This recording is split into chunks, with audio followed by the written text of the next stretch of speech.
What would you do if the family that was meant to care for you instead cast you out with an inheritance designed to break you?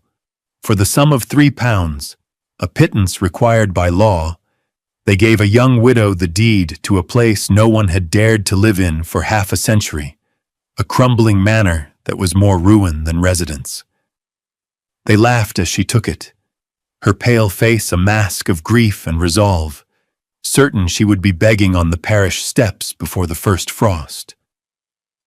But the truth waiting inside those collapsing walls, buried behind a century of neglect and sealed away by a forgotten promise, was a secret of astonishing value. Settle in and let us travel back to the damp lanes of 1860s Shropshire, to a story of quiet defiance and the remarkable discovery at Ashford, Grange. Margaret Hale arrived in the village of Wrenby on the back of a carrier's cart, a single wooden trunk holding all that remained of her life.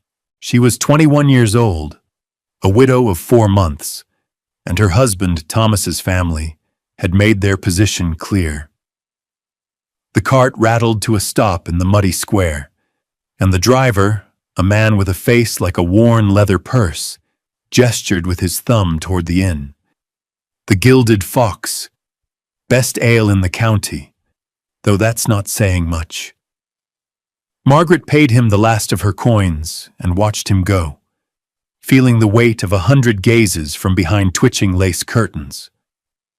She stood alone, a slight figure in a plain black dress, her worn boots sinking into the wet earth. The air smelled of coal smoke and rain-soaked wool. Her silent companion, an old lurcher named Bramble who had been Thomas's shadow, pressed his gray muzzle into her hand, a warm, solid presence in the cold afternoon. Her brother-in-law, Arthur Hale, had presented the deed with a flourish of false magnanimity in the solicitor's overheated London office. "Ashford Grange," he had announced, his voice booming with a cruel cheerfulness. "The original family seat, been empty a good while, needs a woman's touch. We feel it's only right that Thomas's wife should have a piece of his heritage." His wife, a woman of sharp angles and sharper glances, had smirked behind her fan.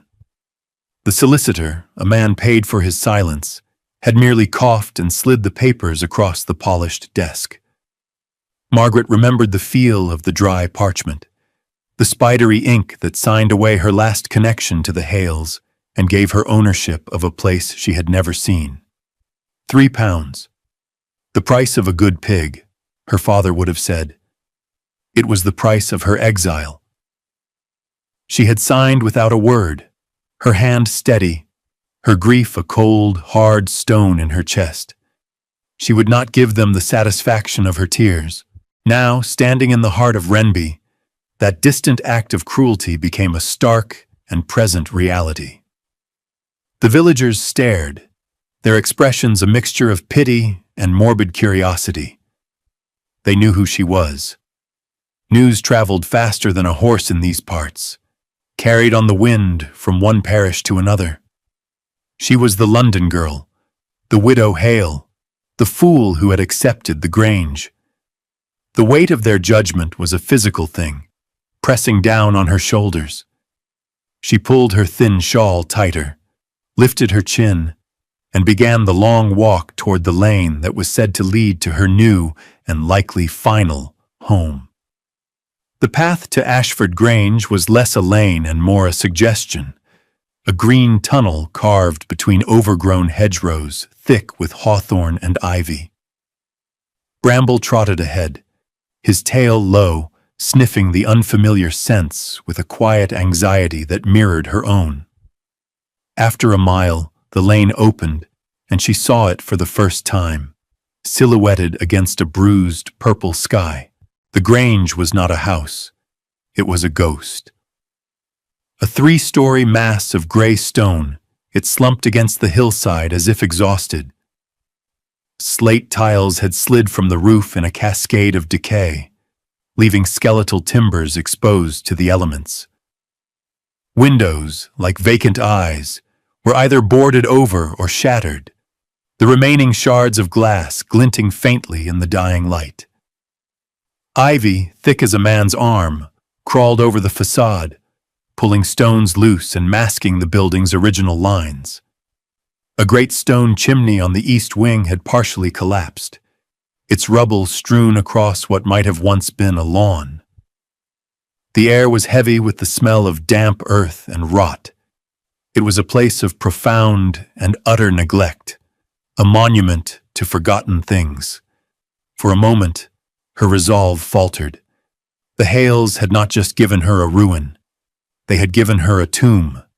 They had sent her here to be buried by the sheer weight of its decay. Bramble whimpered softly beside her, and she rested a hand on his head, his rough fur a comfort. The house was a challenge, a final insult from a family that had never wanted her. Very well, she thought. Let them watch. She would not break, not yet. She would face the ruin, and she would endure it. The open loop of her future was a terrifying, empty space, but it was hers alone. The only person from her old life who had offered any kindness was a tenant farmer from her father's parish, a man named Mr. Finch. He had appeared at her London lodging the day before she left, his face etched with concern. "It's not right, Margaret," he had said, his voice a low rumble. "Sending you off to a place like that." He had pressed a small, heavy purse into her hand. "It's not much, but it'll see you through the first weeks." And he had arranged for the carrier's cart, insisting on paying the fare himself. Now she wished for his steady presence, for his simple, uncomplicated decency. But she was alone. She approached the great oak door of the Grange, its wood bleached silver and split by years of sun and rain. The iron handle was rusted solid. She pushed, putting her whole weight against it, but it wouldn't budge. Defeated, she circled the house, her boots squelching in the marshy ground. She found a low, broken window leading into what might have been a scullery. It was her only way in. With a deep breath, she hitched up her skirts, covered the jagged glass with her shawl, and climbed through. She landed on a floor slick with damp moss, the air inside even colder and more stagnant than without. The silence was absolute, broken only by the drip of water from the ceiling. This was her inheritance, a crumbling, water-logged shell filled with shadows and the ghosts of a life long since extinguished. She spent that first night not in the grand, decaying rooms, but huddled with Bramble in a small, dry corner of an adjoining stable, a space that smelled of hay and earth. The great house loomed beside her in the darkness, a sleeping giant she was not yet brave enough to wake. What does a person do when faced with a challenge so immense it threatens to swallow them whole? How do you begin to repair a place that seems determined to fall down around you? Is it foolishness to try, or is it the only true way to begin living again? Let us know in the comments what you would have done in Margaret's place, and be sure to subscribe for more stories of quiet courage. For as the first light of dawn touched the broken roof of Ashford Grange, Margaret Hale was about to discover that the house was not entirely dead, and that its deepest secrets were kept under lock and key. Her first foray into Renby for supplies was an ordeal of quiet humiliation. She walked the 2 miles back to the village square, a list clutched in her hand. Flour, salt, candles, a bar of soap. The whispers followed her like a cloud of gnats as she moved from the baker to the general store. Faces turned away as she approached. Conversations died in her presence. They were not unkind, not precisely, but they treated her as one already lost, a ghost haunting the edges of their prosperous, ordinary lives. As she stood counting her few remaining coins to pay the shopkeeper, A loud, familiar voice cut through the low murmur of the store. "Well, well, the lady of the manor comes to town." Arthur Hale stood in the doorway, blocking the light. He was dressed in a fine tweed coat, his face ruddy with good living. He had come, she knew, to witness her failure, to gather the story of her defeat to share back in London. "How do you find your new estate, Margaret?" he asked, his voice dripping with false concern. "A bit of a fixer-upper, I imagine." The other patrons in the shop fell silent, their eyes darting between them. Margaret felt a hot flush of anger rise in her cheeks, but she pushed it down. She met his gaze, her own expression unreadable.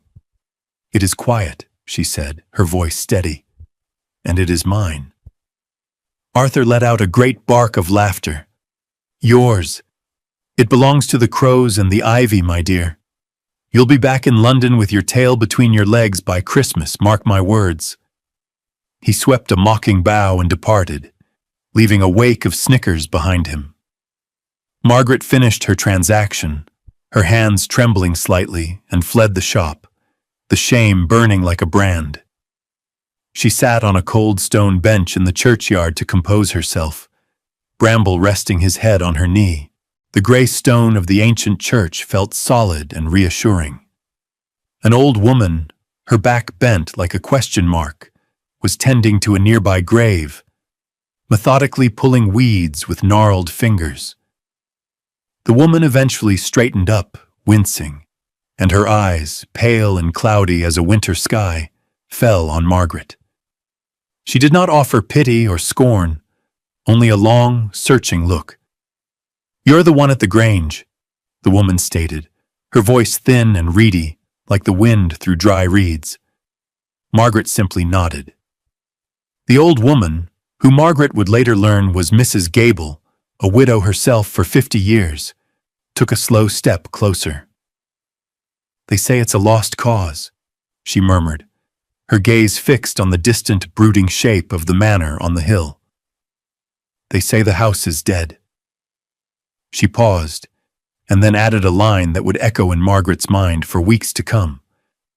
"But some houses remember what men forget." Without another word, she turned and shuffled away, disappearing among the tilting headstones.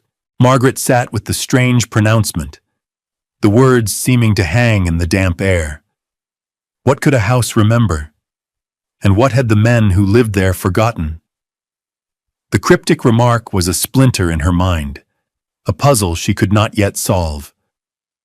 She rose, gathered her meager supplies, and with Bramble at her heel, began the long walk back to the Grange, her heart a little less heavy, her resolve hardened by the twin spurs of mockery and mystery. The next morning, Margaret resolved to truly enter the house. She could not live in the stables forever. Using a rusted iron bar she'd found, she pried open the main doors, which groaned in protest, surrendering with a loud crack of splintering wood. A cloud of dust motes, disturbed for the first time in decades, danced in the single shaft of sunlight that pierced the grime-caked windows of the great hall. The air was thick with the scent of decay, a cloying mix of damp plaster, rotting wood, and something else, something faintly floral, like pressed flowers that had long since turned to dust. The scale of the ruin within was even more daunting than it had appeared from the outside. A grand staircase, its balustrade half-eaten by woodworm, rose into the gloom of the upper floors. Furniture lay in disarray, draped in thick, velvety shrouds of cobwebs. A portrait of a stern-faced man in a powdered wig hung askew, his painted eyes seeming to follow her as she moved. She walked slowly through the ground-floor rooms, her footsteps echoing in the oppressive silence. The drawing room, the dining room, the morning room, each was a scene of slow, inexorable collapse. Wallpaper peeled in long, curling strips, revealing damp, blackened plaster beneath. A pianoforte stood in one corner, its keys yellowed and silent, its legs sinking into a patch of rotten floorboards. It was a place that actively resisted life, that seemed to want only to be left alone to crumble back into the earth. Despair, cold and sharp, pricked at her. Arthur was right.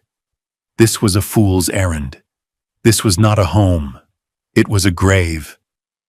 She was about to retreat, to flee back to the relative comfort of the stable, when she noticed a smaller, sturdier-looking door tucked away beneath the main staircase. It led to what must have been the servants' quarters. Here, the decay was less absolute. The room was small, with a stone-flagged floor, a large fireplace black with soot, and a single, small window that looked out onto a walled garden, now a riot of weeds and thorns. The air was still cold, but it felt cleaner, less haunted. A simple wooden table and a single chair stood in the center of the room. This, she thought, was manageable. This was a space she could claim. Over the next few days, she focused all her energy on this one room. She swept away the layers of dust and grime, scrubbed the stone floor with water hauled from a well in the courtyard, and cleared the fireplace of old birds' nests and fallen soot. She used her trunk as a makeshift bed, her shawl as a blanket. On the third evening, she built her first fire. The dry wood crackled and spat, and as the flames caught, a warm, golden light pushed back the shadows. It was a small victory, but it felt monumental. That night, for the first time, she slept inside the walls of Ashford Grange, with bramble curled on a piece of old sacking by the hearth. As she drifted off to sleep, she heard a faint, rhythmic tapping sound from somewhere deep within the house. She told herself it was just the wind, or a loose shutter, but the sound was too regular, too deliberate to be easily dismissed. Weeks turned into a month. Margaret established a routine born of necessity. Mornings were for gathering firewood from the overgrown woodland behind the house. Afternoons for the slow, arduous work of making the west wing habitable. She was consumed by labor, a physical exertion that quieted the grief in her mind. She patched the leaking scullery roof with slates she salvaged from the collapsed stable. She painstakingly reglazed a window with a piece of glass she'd bought in the village, learning the craft from a book she'd discovered, its pages stiff with damp, in a small study off the main hall. The villagers, seeing her persist, began to accord her a grudging respect. The whispers did not cease, but their tone shifted from mockery to a kind of bewildered admiration. The baker would now add an extra loaf to her order. For the dog, he'd mutter, avoiding her eyes. She worked her way through the ground floor of the west wing, room by room, clearing away the debris of a generation. It was in the library that she found the first true anomaly. The room was a wreck, its shelves collapsed, its books a moldering pulp on the floor. But one section of shelving, a tall, narrow bookcase built into the wall between two windows, stood pristine. While everything around it was coated in a thick, gray blanket of dust and draped in cobwebs, this single bookcase was clean. The dark wood shone with a faint luster, as if it had been polished not long ago. She ran her fingers over the smooth surface. There was no dust, no grime. A faint, almost imperceptible scent of lemon oil and beeswax clung to the wood. It made no sense. The rest of the house had been abandoned to the elements for 50 years. Who would have tended to this one small spot? She examined the books on its shelves. They were volumes of botany and horticulture, their leather bindings dry but intact. The principles of orchid cultivation, a study of English ferns, the language of flowers. They seemed untouched by the damp that had ruined everything else. For days, the clean bookshelf was a quiet puzzle at the back of her mind. She had more pressing concerns: the coming winter, her dwindling funds, the constant gnawing loneliness. She set the mystery aside, focusing on the practical tasks of survival. But every time she passed through the library, her eyes were drawn to it. It was a single, orderly sentence in a long, rambling paragraph of chaos. It was a detail that refused to fit, a question waiting patiently to be asked. Why this bookcase? Why these books? The house, it seemed, was beginning to speak to her, not in groans and creaks, but in small, insistent whispers of inconsistency. And she, in her quiet, stubborn way, was finally beginning to listen. The first frost of autumn laid a silver filigree over the overgrown gardens of the Grange, a beautiful but urgent reminder of the coming cold. Margaret's small store of coins had dwindled to almost nothing, and the need to make the house truly secure against the winter pressed upon her. Her work became more focused, a race against the shortening days. It was this urgency that drove her back to the library, back to the strange, clean bookshelf. She could not shake the feeling that it held some significance, that Mrs. Gable's words about the house remembering were tied to this peculiar spot. One afternoon, with the low sun slanting through the dusty windows, she decided to investigate properly. With Bramble watching from the doorway, his amber eyes following her every move, she began to remove the books from the shelves one by one. She handled them carefully, placing them in neat stacks on the floor. As she lifted the last volume from the bottom shelf, her fingers brushed against the wooden back panel of the bookcase. A faint, cool draft touched her skin.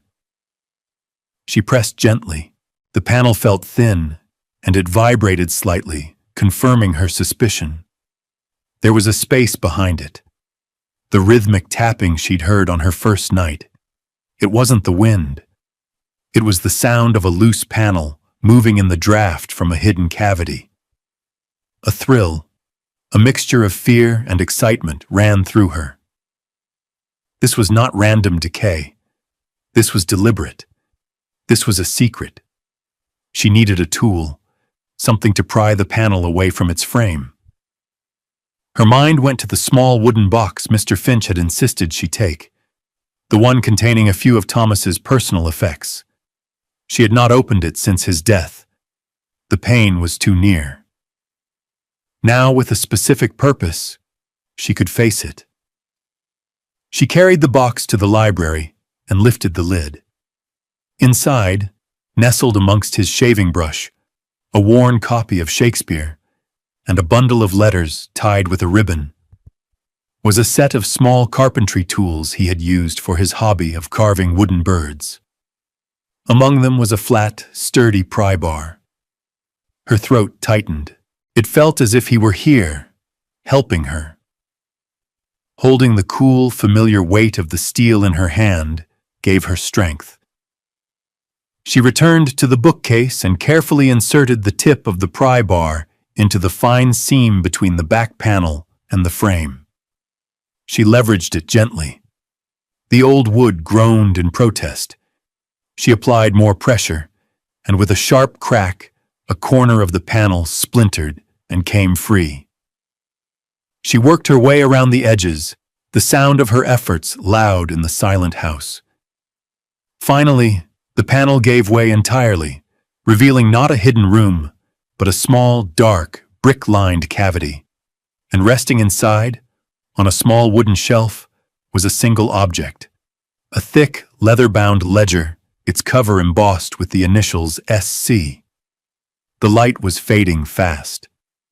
Margaret carried the ledger back to her small, reclaimed room as if it were a holy relic. She lit 2 extra candles, their combined flames casting a flickering, insufficient glow over the worn leather cover. Bramble, sensing the gravity of the moment, rose from his spot by the fire and came to lay his head on her lap, his breathing a slow, steady rhythm in the quiet room. Her hands trembled as she opened the book. The paper was thick and of high quality, The ink a faded brown, the handwriting an elegant looping script. The first page was dated May 12th, 1840. The entry began, "My sons, I fear, see only the land. They see the fields as revenue, the woods as timber, the house as a monument to their own status. They do not see the life that it holds." The journal belonged to Silas Croft, the last master of Ashford Grange, the man who had built the east wing and whose portrait hung askew in the great hall. He was, she learned as she turned the pages, a passionate and gifted botanist. The ledger was not a record of accounts or estate matters, but a detailed, obsessive chronicle of his life's work, the cultivation of orchids. He wrote of expeditions to the jungles of the Far East, of the delicate art of cross-pollination, of his decades-long quest to create a flower of unparalleled beauty.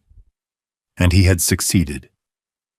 He described his greatest achievement, a unique hybrid he had named Phalaenopsis ashfordensis, the Ashford orchid. It was, he wrote, the color of a winter dawn, with petals of the palest lilac veined with silver and a scent like honey and rain. It was his masterpiece, the culmination of his existence. But his joy was soured by a growing fear.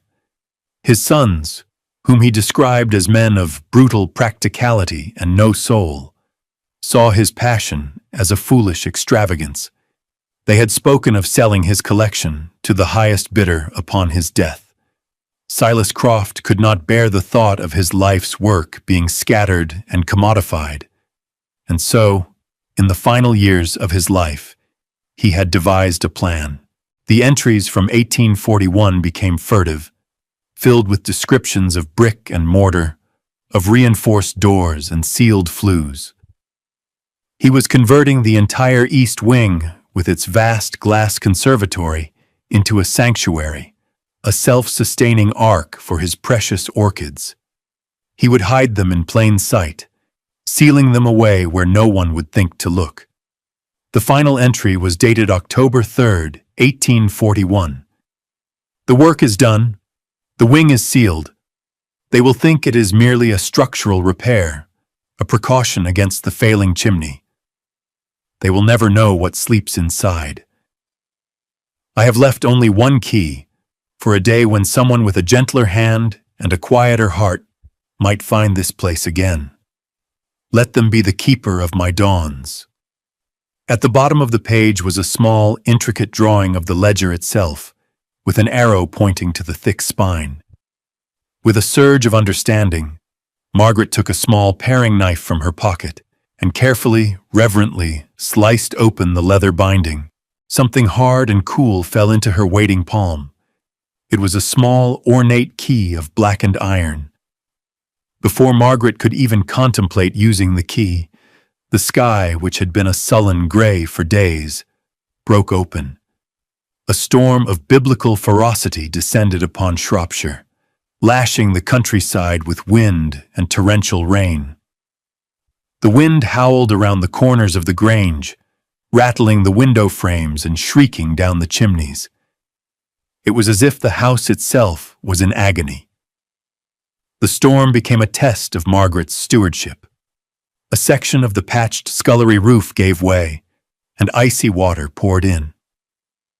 She worked through the night by candlelight, using buckets and old oilcloths to divert the flow. Her dress soaked through, her hands numb with cold. A window in the great hall shattered, and the wind tore through the house, a malevolent force that seemed intent on ripping the old building apart. She dragged a heavy piece of furniture to block the opening, her muscles screaming with the effort. She was no longer just a resident. She was the Grange's defender, fighting to hold its fragile body and soul together. In the deepest hours of the night, at the height of the storm's fury, she heard a frantic pounding at the main door. It was a sound so unexpected, so human, that it shocked her. Bramble let out a low growl. Cautiously, she unbarred the door, holding her lantern high. A man stood on the threshold, drenched and desperate, his face pale with fear. Behind him, a woman was huddled over two small children, trying to shield them from the driving rain. "Please," the man stammered, his teeth chattering. "Our cart. It overturned in the lane. The axle is broken. We saw your light." Without hesitation, Margaret stood aside. Come in. Come in. Out of the storm." She led the terrified family, the Cartwrights, to her small, warm room. She gave them her dry blankets, stoked the fire until it roared, and shared the last of her bread and cheese and a pot of hot tea. Mrs. Cartwright wept with relief, while her husband could only stare at Margaret with a look of profound gratitude. The youngest child, a girl of no more than 4, was soothed by Bramble, who lay patiently by her side, allowing her to bury her small, cold hands in his thick fur. For that one night, the vast, empty Grange was a home again. It was a sanctuary, not just for Margaret, but for a family in need. As the storm raged outside, the small room was an island of warmth and safety. In that moment, Margaret understood something profound. The house was not hers to own, but to care for. Her purpose was not to conquer it, but to serve it. By choosing to shelter these strangers, by offering what little she had passed a crucial test. She had committed herself not to the value the house might hold, but to the life it could protect.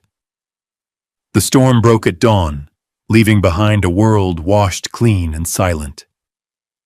The Cartwrights departed soon after, their thanks effusive and sincere. As she watched them go, Margaret felt a sense of peace settle over her. The crisis had passed, and she and the house had endured. The day after the storm was bright and clear, the air crisp with the promise of winter. The world seemed remade. Margaret took the iron key from her pocket, its weight a solid, reassuring presence in her palm. The time had come. She walked through the silent house to the end of the long ground-floor corridor that led to the east wing. As Silas Croft's journal had described, the arched doorway was bricked up, the work crude but effective. A thick layer of plaster, now cracked and discolored with age, had been smeared over the bricks in an attempt to make it look like a solid wall. But set into the wall at waist height was a small, iron-plated door, no bigger than a book, with a keyhole in its center. This was the entrance Silas had designed. She inserted the key. It turned with a rusty, grating sound, the mechanism stiff after decades of disuse. With a loud clunk, the lock released. She pulled the small iron door open, revealing a dark, cavernous space beyond. A wave of cool, humid air, fragrant with the scent of damp earth, moss, and a faint, sweet perfume, washed over her. She fetched her lantern and stepped across the threshold. She was standing in what had once been a magnificent ballroom, but it had been utterly transformed. The far wall was gone, replaced by a vast, curving wall of glass that soared 3 stories high. It was a conservatory of breathtaking scale, a cathedral of light, and it was filled with life. Ranks of wooden tables and tiered shelves held hundreds of clay pots. In them, dormant but clearly alive, were the orchids. Their thick, leathery leaves were a deep, glossy green, beaded with moisture. Though it was not their season to flower, a few stubborn, miraculous blooms punctuated the sea of green. There, on a raised dais in the center of the room, was a cluster of plants bearing flowers the color of a winter dawn, their pale lilac petals veined with a delicate, shimmering silver. Phalaenopsis ashfordensis, the Ashford orchid. It had survived. Silas Croft's secret garden, his hidden legacy, had endured for half a century, sustained by an ingenious system of cisterns and vents that collected rainwater and circulated air. It was a miracle of love and botany. News of the discovery, carried by the grateful Mr. Cartwright, spread through Renby and beyond like wildfire. The story of the widow Hale and her ruin took on a mythic quality. One afternoon, a carriage arrived. It was Mr. Davies, a solicitor from Shrewsbury, a kind, elderly man with a reputation for integrity. He had heard the tale and had come to see for himself. Margaret led him to the east wing. He stopped at the entrance, his mouth agape. He walked slowly through the glass house, touching a leaf here, inhaling a scent there. "My dear Mrs. Hale," he said at last, his voice filled with awe. "Do you have any idea what this is? This is one of the most significant private botanical collections in all of England. Its value, it's incalculable." Arthur Hale arrived a week later, his face a mask of disbelief and fury. He saw the glass house, the rows of priceless plants, the quiet dignity with which Margaret moved among them.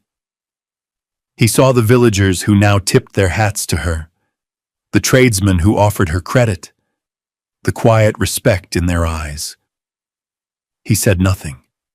He simply turned, his face pale, and walked away, humbled not by any word she had spoken, but by the undeniable truth of what she had found. A year passed. The Grange began to heal under Margaret's care. With the funds provided by the sale of a few of the more common orchids to a botanical society in London, she was able to hire local workmen to repair the roof, replace the broken windows, and restore the crumbling stonework. The house was no longer a ghost, but a place of quiet, purposeful activity. The East Wing remained her sanctuary, a place of warmth and light even on the bleakest winter days. She learned the names and needs of every plant, tending to them with the same patient care Silas Croft had shown. She was no longer Margaret Hale, the poor widow from London. She was the keeper of the Grange, a title whispered with reverence in the village. One soft evening in late spring, as the golden hour light streamed through the conservatory glass, Mr. Finch came to visit. He had made the journey from his farm to see for himself the place that had become a local legend. He walked with her through the fragrant, humid air of the glass house, his weathered face filled with a quiet wonder. He looked at the thriving orchids, at the restored beauty of the house, and then at Margaret, her face calm and confident, her hands stained with good earth. "They gave you a ruin, Margaret," he said, his voice soft, "but you've made a paradise." Margaret smiled, a genuine, untroubled smile. She gently touched the petal of an Ashford orchid, its lilac and silver hues glowing in the evening sun. She thought of the Hales' contempt, of the villagers' mockery, of her own initial despair. And she thought of the patient, brilliant man who had built this place, who had trusted that someone someday would understand. "They didn't give me the ruin," she said quietly, her words holding the entire moral of her journey. "They gave me the key. Thank you for staying with us until the very end of this journey.